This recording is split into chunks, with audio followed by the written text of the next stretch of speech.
ከዛ አለፈ ሽምግልናውም ተላከ ምናምን ነገር ከዛ ከሽምግልናው በኋላ ሱቅ መኪናቸው መሸጥ ነበረበት እና መኪናቸው ለምንድነው የሚሸጠው እዳው አልከፍልም ብሎት የነበረው እዳ ሊያስከስሳቸው ሆነ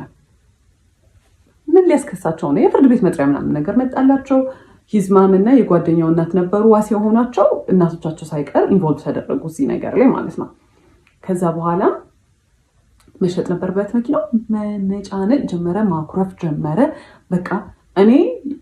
like I was there emotionally አይዞ በቃ ምናምን ስለው እናቱና እህቱን ትሪት እንደሚያደርገው ማድረግ ጀመረ obviously ድሮም በደንብ አልነበረ ጭራሽ ባሰበት አይዞ ምናምን ስለው ኦኬ እንደዚህ እንግዲህ ቤቢ ያደረኩት ይሆናል ብዬ ታውኩትና አቮይድ በቃ ራሴን እንትን አልኩኝ ከዛ መኪናውን ሸጠው ሊከፍሉ ማለት ነው የሆነ ያሉን ከፍለው ከዛ ይስተካከልላቸዋል አይነት ነገር ከዛ መኪናው ሲሸጥ he was depressed ሳጻና ይወድም በጣም ይበሳጫል ምክር ሲመከር እንደዚህ ቀላል አይደለም ምናምን ነገር ለምን እንደዚህ አታርግም ሲባል ስለዚህ እኔ አምናገናጌት ኢንቮልቭድ እሱ ከፈለገ ብቻ የሚያምክረኝ ነገር ካለ እዛው ሆነለታለሁ ይሄን ያሰብኩት ከዛ አንደኛው ጓደኛው ደወለና he's so depressed በጣም በቃ ድብርት ውስጥ ገብቷል እየተጨናነቀ ነው መኪና ስለተሸጠ በቃ ስራ እንዳጣ የተሰማው ነውና አማክሪው እስቲ ይሄንን አድርግ እንደዚህ ይሁን ምናምን በይው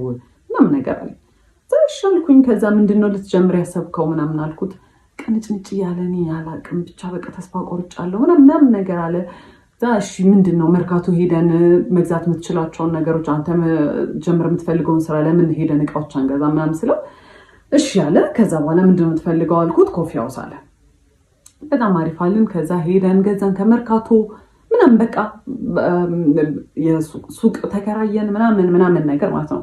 ሱቁን የተከራየንበት ቦታ እኔ ይሄ ቦታ ወደ ውስጥ ገብቷል ከጎናችን ሌላ ኮፊ ሃውስ አለ እንዴት ይሆናል ስለው እኛ በደንብ ስለሚሰራ የኛ እቃ ዲፈረንት ስለሆነ ሰው እንትን ይላል ኤክስፒሪየንስ የለን ምን እኔ ኮፊ ሃውስ እኔ በቃ ቡና ጠጡ ወርሷል በማሽን ምናምን ነገር ነው ግማሹን ብር ከፍለዋል በማሽን ምናምን ነገር ነው እኔ እንዴት እንደሚሰራ አላውቅም ከጓደኛው ጋር ተካፍለዋል ባይዘው ብርና እሱ በቃ የራሱን ብር ይዞ ነው ይሄን የሚሰራው ከዛ እኔ ያንን ያገዝኩት ያለሁት ስለ ኮፊ ሃውስ ኢንትረስትድ ሆኜ ማለት እንዴት እንደሚሰራ አላውቅም ምናምን ነገር ሰራተኛ የመቅጠር ሐሳብ የለውም እኔ እና እሱ እንድንሰራ ነው ያሰበውና እኛ we're not gonna be as great ኮርስም ብንወስድ ምናምን ነገር አው ግን you know ባንዴ እንትን አይባልም እንዲህ አይ በቃ የኛ ኳሊቲ ስለሚኖረው አይባልም ቢባልም ከጎን ኮምፒቲሽን እያለ obviously እየለመደለት ሰው እያለ እኛ ከጎን መተን ያስፈራል ሪስክ መውሰድ ለመጀመሪያ ቢዝነስ ከዛ በቃ እሺ ይሁን አልኩት በቃ በጣም ስለሚናደድ እንደዚህ አይዲያ ሰጠው ኔጌቲቭ ይሁን ስለሚመስለው ማለት ነው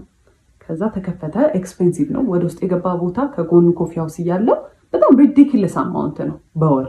የተባለው ማለት ነው የ3 ወር ተከፈለ ከዛ የዛኔ ኮፊ ሃውሱን ዲኮሬት ይደረግ ምናምን ተባለ እኔ ስዕል ይሆን ያህል ስለምችል ግድግዳው ላይ ምናምን ነገር በቃ ዱድል ምናምን ነገሮች መስራት ጀመርኩ ከዛ እንደተለመደው ዲኮር ላይ እንደሚለኝ ያንን እያየ እኔ ግን አልወደድኩትም ያስጠላል እሺ አንተ ሳለው አይ እሺ እንትን ይቅር አይ ይሁን ከዛ እኔ በቃ በጣም መጨናነቅ ጀመርኩኝ